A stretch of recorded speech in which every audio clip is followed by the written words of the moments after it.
This is the most hardcore hitman you'll ever see, dressed in the sharpest suit, throwing down the cleanest fights. When he sees a car he likes, he doesn't even hesitate, he just hops in and drives off. If the car's owner happens to walk by and tries to stop him, pulling out his phone to call the cops, no chance. With a swift flick, the hitman takes his head clean off. Just how terrifying is this man? Anyone who's ever seen him, just catching another glimpse feels like being thrown into hell. Even a pretend gunshot motion from him is enough to scare people into thinking they've actually been shot. Everyone calls him the devil. He traveled all the way from France to America, looking for just one person. The hotel owner panicked. Everyone he had sent to deal with the devil ended up dead, each death marked by the devil's signature on their lighter. Luckily for the hotel owner, this time the devil wasn't here for him.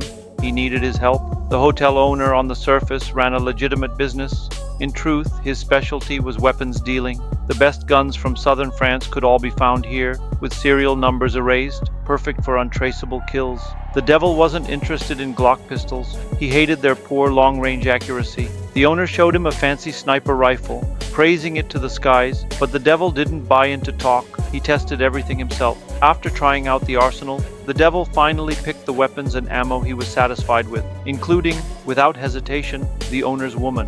When the devil came back out, the hotel owner asked why his daughter hadn't returned with him. The devil flatly said, "Killed her." One of the owner's friends, standing nearby, couldn't hold back his rage. But before he could even get a third word out, a bullet ripped through him and sent him straight to the afterlife. A man in a red jacket rushed in but met the same fate, instant death. The fight was over before it even began. Brutal efficiency. The devil then laid eyes on a sports car he liked. And when the devil likes something, it's not just the car you lose, it might cost you your life too. This particular sports car fit his wild, free-spirited style perfectly. However, his reckless driving soon caught the attention of traffic police. Before the devil could even step out, he ran over the officers a dozen times without mercy. More police units called for backup. The devil pulled out his weapons and unleashed a brutal spray of bullets. After the first wave of gunfire, some officers might have still been clinging to life, but the devil made sure to finish the job, firing a few precise shots to erase any chance of survival. Meanwhile, the man the devil was looking for had just been released early from a California prison. The bearded man had spent 2 long years locked up in a California prison. 6 square meters of cell space. Seeing his wife waiting for him outside, he was overwhelmed with emotion.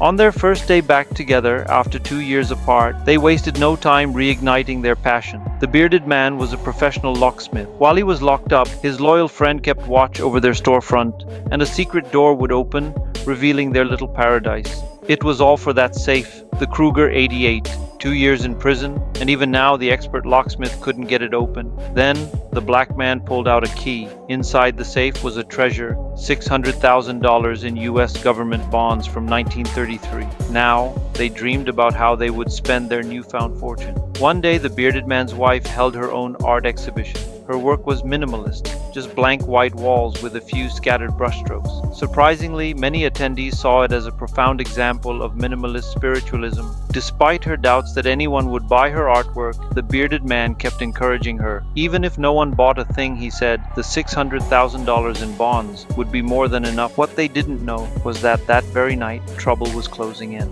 A gang found their home and murdered their Mexican nanny. Their little girl narrowly escaped, almost getting shot herself. In her final moments, the nanny managed to reach for the phone and call the bearded man's wife. The little girl's warning reached them just in time. The bearded man's best friend died under the devil's gun. The once blank canvases of the art exhibit were now soaked in blood, the blood of the critics. Before dying, the friend handed the safe's key to the bearded man, entrusting him with his final wish, to find a place full of hope and peace for the family. Meanwhile, the woman drove while the bearded man fought to protect them. Their arguments didn't stop, but the devil had already caught up. The woman kept shouting for the bearded man to fire back. With no better plan, he stuck his head out and fired his mini pistol, which only had 1 bullet. The gunshot gave away their position. Something felt wrong. The woman slammed the gas pedal, ramming the devil straight onto the car roof. He clung onto the bearded man's neck with both hands, almost choking him out. The little girl screamed in terror. The woman had no idea why this madman was trying to kill them. The bearded man, cornered, quickly explained the truth. It was all because of the $600,000 in government bonds. Tempted by the money, but just as they thought it was over, disaster struck. The devil wasn't dead. He tracked them down to their secret hideout. Seeing his wife threatened, the bearded man desperately tried to explain. It wasn't he who killed the devil's brother.